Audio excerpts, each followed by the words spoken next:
lot of brands look at what Starbucks has done and say, how could this possibly work for me? How could I afford to do this on the one side?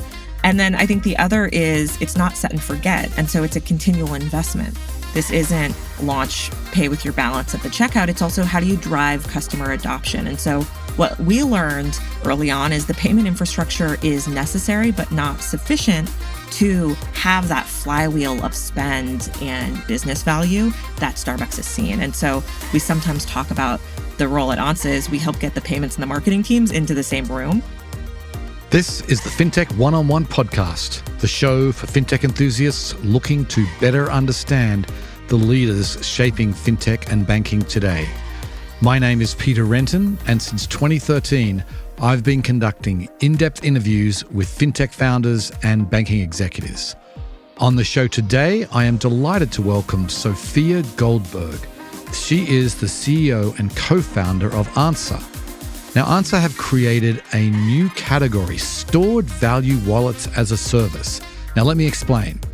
We all know about the Starbucks digital wallet and its massive popularity.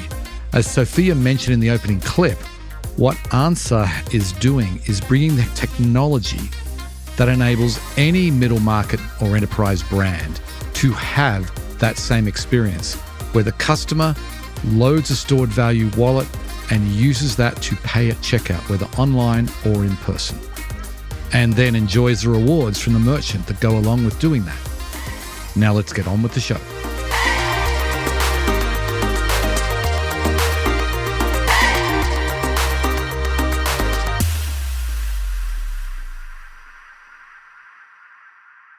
Welcome to the podcast, Sophia. Thanks for having me, Peter. My pleasure. So let's kick it off by just giving the listeners a little bit of background about yourself. Why don't you hit on some of the high points of your career to date? Happy to. So I'm Sophia Goldberg, co-founder and CEO of Ansa. I started my career in payments about a decade ago at a company called Adyen that some of you may be familiar with. I was there for about 4.5 years across commercial and product roles. Before that, did a whole host of things, worked in Parliament in the UK, worked on the Clinton campaign, worked at a very small early stage startup out of Sweden before ending up at Adyen, and have always loved what I call the physical mechanisms of the global economy. And that's kind of the thread through it all. And I'm also the author of The Field Guide to Global Payments, which is the 101 guide I wished I'd had when I'd started in this industry years ago. Yes, indeed. And I was looking that up before we came on here, and it's got 4.5 stars on Amazon, 144 ratings. That's pretty good for a payments book, I would say. I'm very proud of that. There's also quite a few on Goodreads, which I was pleased to find recently. Right. Before we get into it, why? Obviously, you said that you didn't have like a field guide when you started at Adyen, I take it. So you built up all this knowledge, I guess. That Adyen's one of the top payments companies on the planet, basically. And so it's one thing to sort of wish you had a guide when you started. It's another thing to sit down and write a long book about it. So what was the desire there? It really started, I think, first and foremost with my passion for the industry and continual learning. And I would go down these different rabbit holes and learn different things, whether it was a merchant and learning from them, which a lot of my learnings was through merchants and getting to know different brands and what they cared about in payments and the problems they faced all over the world.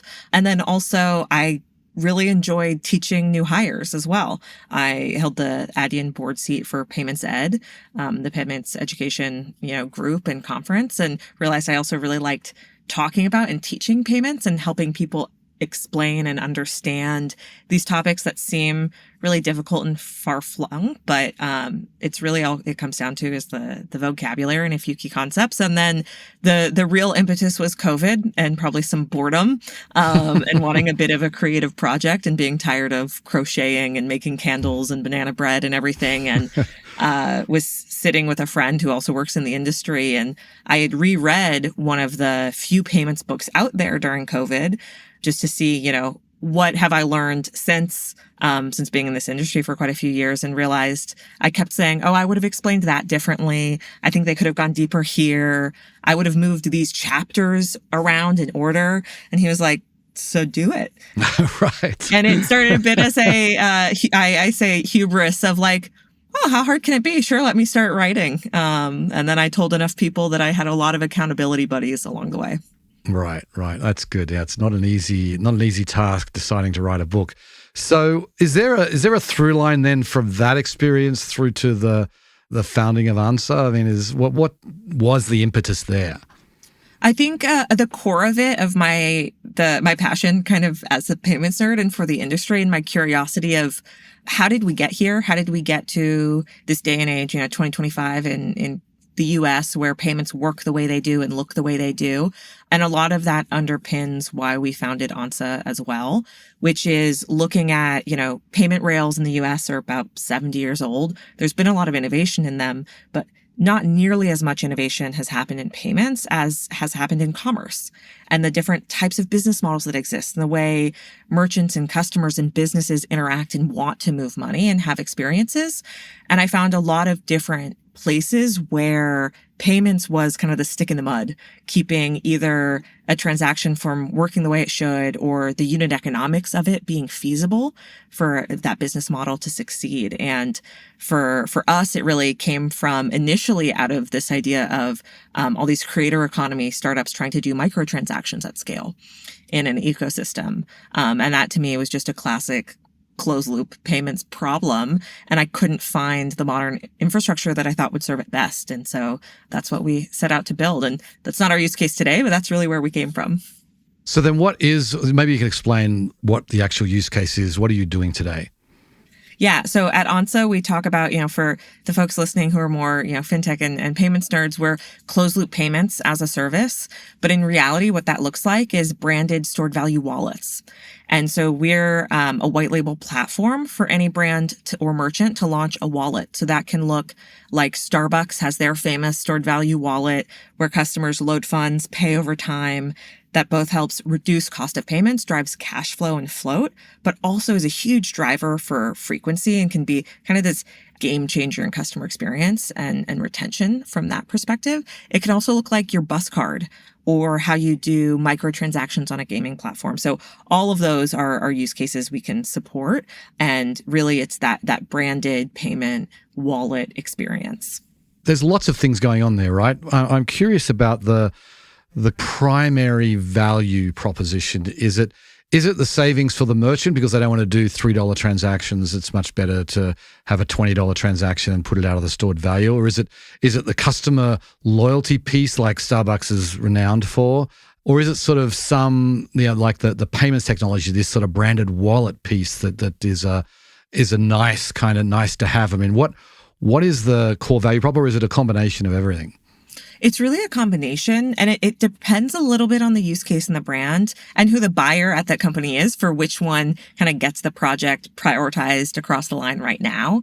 Payments is usually what piques people's interest initially of how do we get away from some of these fees from the networks. Payments is the second or third highest line item for most companies across all of their fees. And so that's a great hook that they care about. But the outsized value from the brand is actually from that customer experience side. We call ourselves loyalty with a little L sometimes. We're not a loyalty platform. We're not a marketing engine. We're not a points-based system, but our tool drives a lot of the similar outcomes. So that's increased frequency, which leads directly then to better revenue from your best customers. And then at the end of the day, it's data on that and all of the, the business side of the cash flow and the revenue and everything is important as well. But we're finding that the customer story and how to maintain your best customers and drive them to ordering or visiting or shopping more frequently is far and wide the most important part for brands. Right.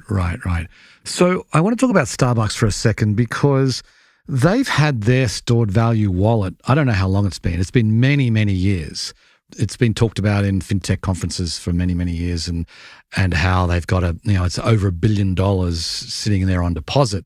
I just think it's amazing that there hasn't been like another 10, 20, 30, 50 of these companies that have had a similar story.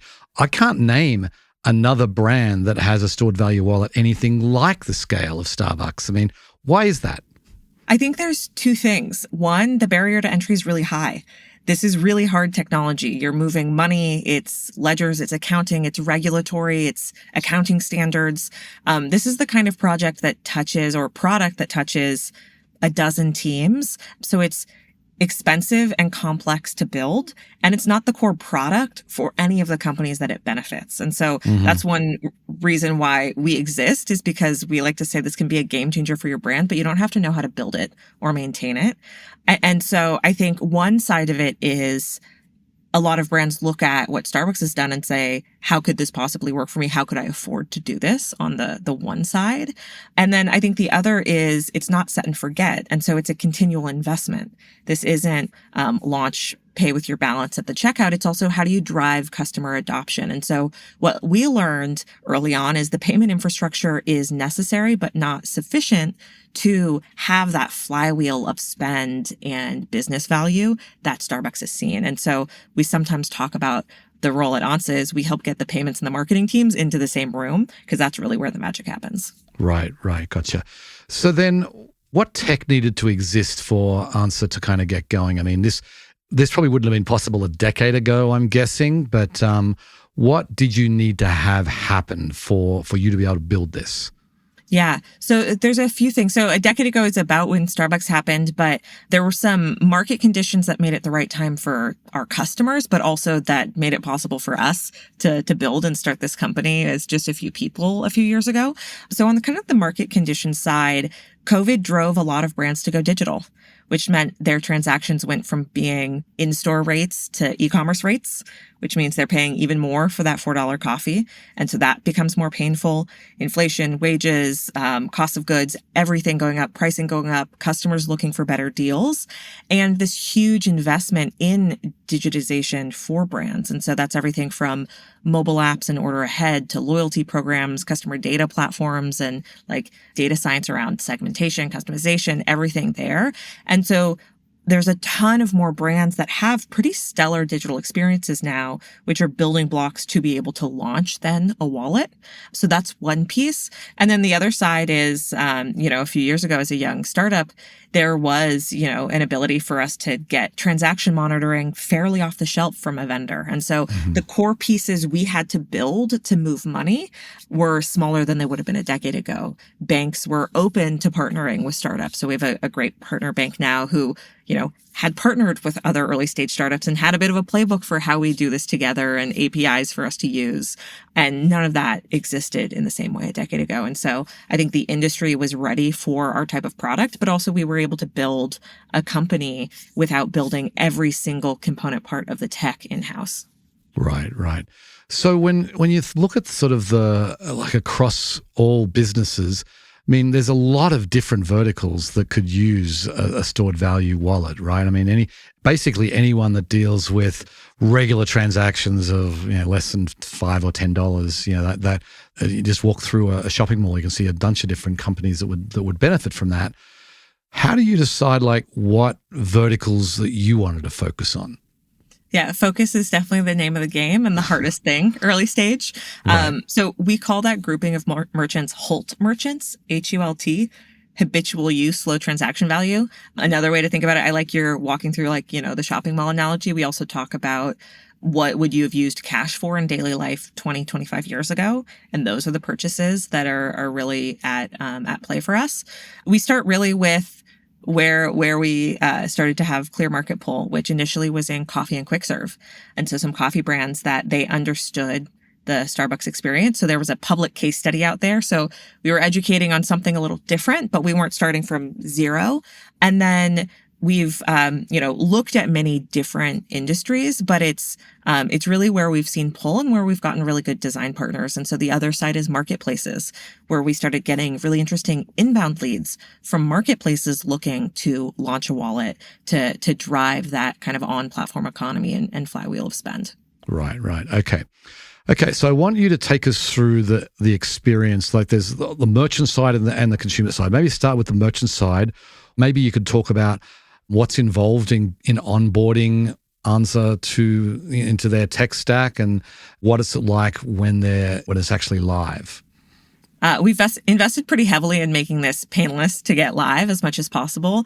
And so either they can, integrate our APIs if they want to own the full front-end experience, but we also have mobile SDKs, which can be fully out-of-the-box UI that they brand. And so we like to say in an afternoon, your engineers can get live with a proof of concept in your mobile app if you want to just try and see what this looks like and test. We also have invested pretty heavily in partnerships. And so making sure that our tech stack works with what they already have today is really important to us. And so we don't want to have technical ability be the bar for why a brand can't launch this, because a lot of our customers might have one or two people that focus on technology, but they don't have a stable of engineers the way my company does or a true tech company would. So we focused pretty heavily on lowering that bar to launch a wallet on Ansa. The other side is when a customer comes in, it's a fully branded experience. It's not an Ansa app. It's not something separate they have to download. Let's say you're in the Chipotle app, for example, which is a dream customer of ours. You would log in the way you would usually. They're able to create the wallet for Peter on our backend system. And then you go through and add funds. You can use the credit or debit card. You can pay by bank. You can add a Chipotle gift card as well. So we're really agnostic on how customers add funds to their account.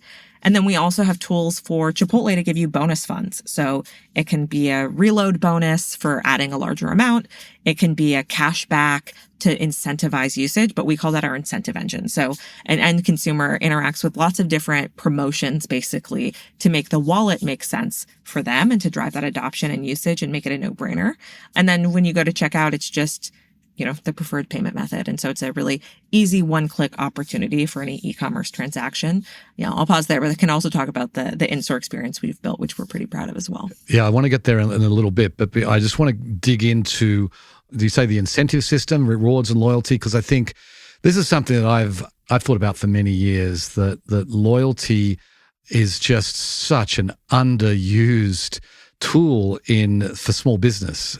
Chipotle has their app and you can get rewards, and that's all nice.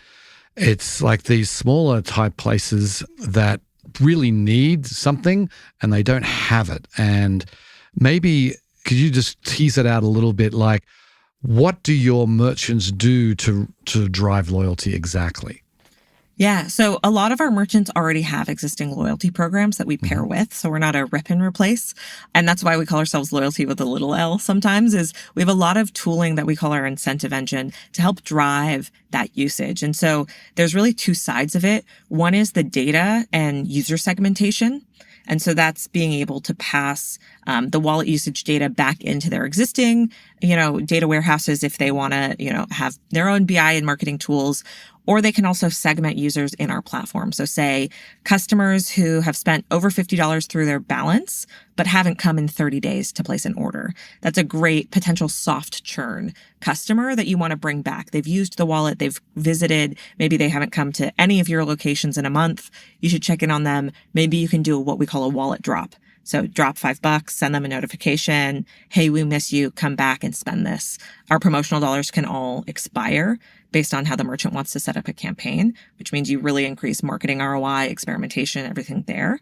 And so I think the core of most of the tools we build is asking kind of two questions. What is the business outcome you're trying to drive? Is it new user signups? Is it higher reload amounts? So really float that you're trying to drive, or that what we call nth reload. So getting people to build that habit that the wallet is what they always use. And then the other side is what customer behavior. Is it a bigger reload? Is it coming every day? Then maybe you want to, do cashback type experiences. And so we've really built the tool around the flexibility, because what we've learned is across industries, but even across brands in the same industry, loyalty is a very personal to a brand type of initiative. Mm-hmm. And so no two brands actually want the exact same experience or product necessarily. Interesting. Okay. So I want to talk about Ansa Anywhere, which is something that you launched fairly recently. Maybe just explain what it is and how it works. We started with Ansa as a digital-only payment method. And so you could use it in-app, online, to pay with your wallet at checkout. A lot of our use cases have brick and mortar. So especially our core use case right now, core merchants are coffee, quick serve, fast food brands. And so sometimes maybe you as a consumer want to order ahead, most of the time, or a lot of the time, you're going to walk in and place your order and you should be able to use your balance. And so that's where we started from, okay, how do we solve this in a way that customers will want to use? Because we're trying to change behavior. And one of our core beliefs on the product side is if you're trying to change a core customer behavior, which is driving wallet adoption, let's change as few other pieces of their experience as possible, which is why we thought a lot about tap to pay. Huge adoption in tap to pay in the US through COVID in the last few years. So let's meet customers where they are. QR codes have not taken off here. And so we felt very strongly that this needed to be an NFC enabled payment method. And then the other side is, at the end of the day, our customers are the technology buyers. And so how can we make something that's easy for them? And me and some other folks on the team have had experiences integrating point of sale systems in our past lives. And it's really, really painful. Sometimes we and other folks joke that POS stands for not just point of sale, but sometimes another acronym as well. And so we also knew that we had to build this in a way that could work really seamlessly across lots of different stacks, because in any industry for point of sale, but especially in coffee and quick serve, it's really fractured across what is the technology stack at the till.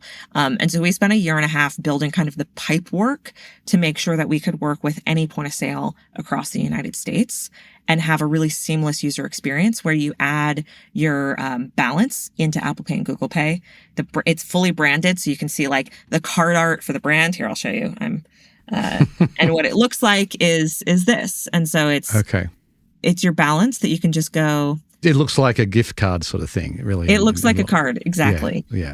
And so that was really important to us, that it was easy enough to adopt and really easy for front of house staff to accept as well.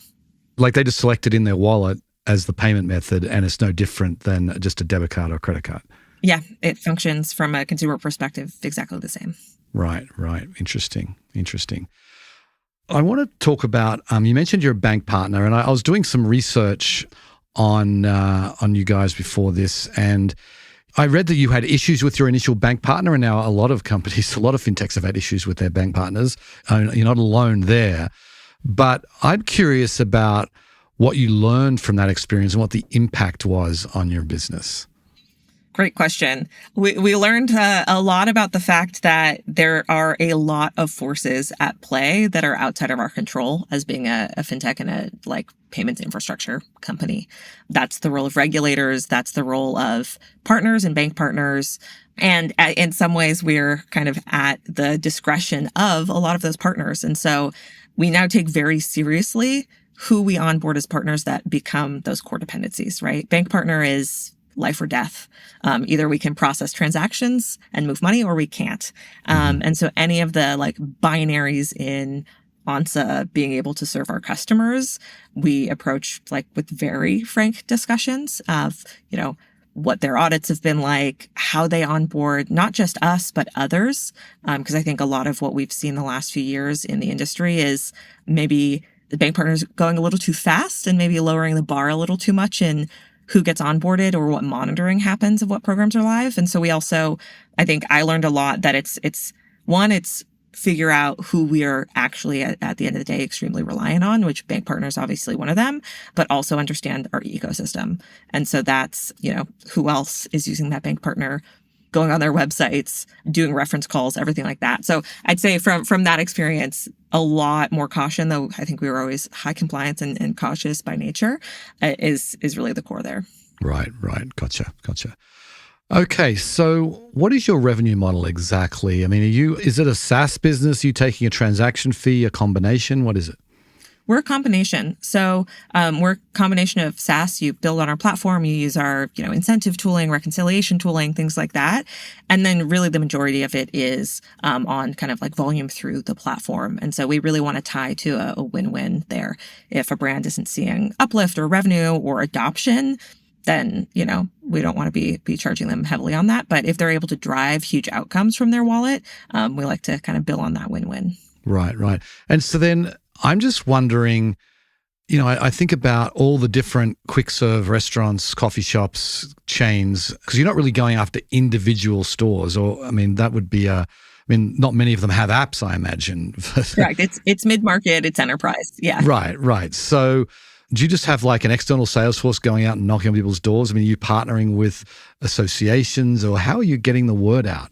Until a few months ago, about 5 months ago, we onboarded our first sellers alongside me. So it was a lot of going, not actually literally door to door, because we learned pretty quickly that the owners of brands that have 20 plus locations aren't actually there. They're at corporate locations when they become a fit for us. A lot of cold outbound, a lot of hunting, warm introductions, things like that. Really, the last almost year, we focused a lot on going deep within the industries we serve and understanding them better. And so that means specific trade shows. We mainly go to restaurant tech trade shows. It's focusing on PR and press and, thought leadership in those industries and just getting to know people. And so making our face known, showing up at multiple different conferences so they know we're not just kind of like moonlighting in the industry, and thought leadership. And so that's everything from our blog to industry panels to, I usually lead, especially for larger deals, I lead with just offering some free payments consulting and like, hey, let's get to know each other. What matters to you? Maybe it's what we can solve with our product at Ansa, but maybe you'll just get half an hour of free advice. So. Okay, that's fair enough. So one thing I've been thinking about, that let's assume you're wildly successful. You have all the major or middle market chains are using your stored value wallets. I load up my iPhone and look at my Apple Wallet, and I've got 50 different stored value cards in there. I mean, have you thought about that as far as how will a consumer manage, all the different potential loyalty cards they may have? Yeah, what a fabulous problem to have 50 times 300 million wallets on the Ansa platform. I think Visa will be a bigger problem than at that point. I consider actually our success is much earlier than that. So we talk about ubiquity as every customer has 3 to 5 balances on our platform, because our product isn't for every brand you go to. It's for the brands you frequent as a customer. And also, this product isn't for every customer of a brand. It's for their 20% most frequent, who are often 80% of their revenue. And so I think there will be very few customers that have the exact same 3 to 5, but across transportation, fast food, maybe gaming, coffee, you'll have 3, 4 that are part of your weekly life, and that'll be different than mine. And as we kind of have that cross-section of Americans, I think it gets pretty interesting there as well. And so I doubt we get to the place where everyone has 50, because you're right, people will have wallet fatigue. At that point, you have like the most fractured, banking experience of your life. Right. But what do you hear from the end consumers? I mean, do they even know that Ansa's involved here? I imagine they just think this is just their coffee shop's wallet. Right? Yeah, they don't really know about us. Yeah. You have spoken to some of your end consumers, right? I mean, what's their perspective on how things work? I mean, what are you hearing? Yeah, so we're hearing pretty positive feedback overall. There's been a lot of experimentation the last few months on both Ansa Anywhere, our tap to pay product, and the incentive engine. So we've been doing a lot of both our customers directly outreach and surveying, but some of them let us directly kind of reach out and ask a few questions or send them along.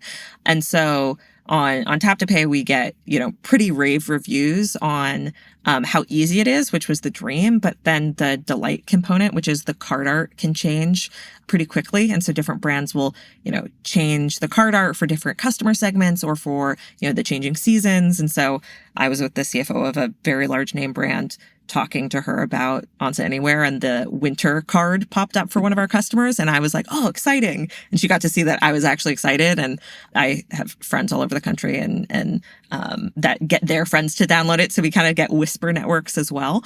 And then on the other side, we see really great kind of evidence in the numbers of the retention and stickiness of the wallet, of how those customers perform better. So typically spend 30% more than customers without a wallet. And we're seeing huge numbers of folks turn on auto reload, which means go below a certain amount, auto topped up a certain amount. And so we're able to see kind of like in the numbers that it's sticky, that people are liking using it and continue to use it as their preferred tender type. Okay, so last question then, like, what is your vision here? Are you staying in your lane? I mean, what is your ultimate goal here for Ansa? Our ultimate goal is really the right payment method for the right transaction type. At the end of the day, we're really focused on that. For the foreseeable future, it'll be closed loop payments of how do we make sure all of these different use cases that aren't best served by a one-off card payment have something a little better. That's what led us a little bit more tangentially into the world of retention and loyalty products. But for us, there's a lot of work to be done across a lot of verticals, staying with closed loop. Right. Okay. Well, we'll have to leave it there. Sophia, it was great to chat with you. What an interesting company you have built, quite unique in the fintech space. So best of luck to you, and thanks for coming on the show. Yeah, thanks for having me, Peter.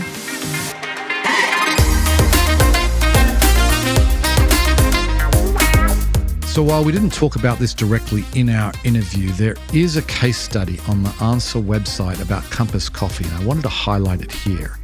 This is a coffee chain that implemented the Ansa stored value wallet and saw a 30% increase in the number of visits, resulting in 26% more revenue, along with, and here is the kicker, a 28% reduction in payment processing fees.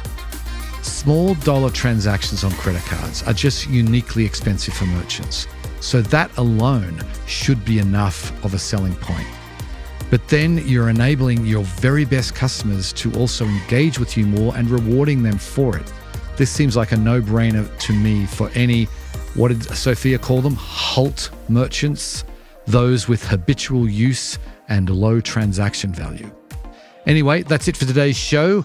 If you enjoy these episodes, please go ahead and subscribe, tell a friend, or leave a review. And thank you so much for listening.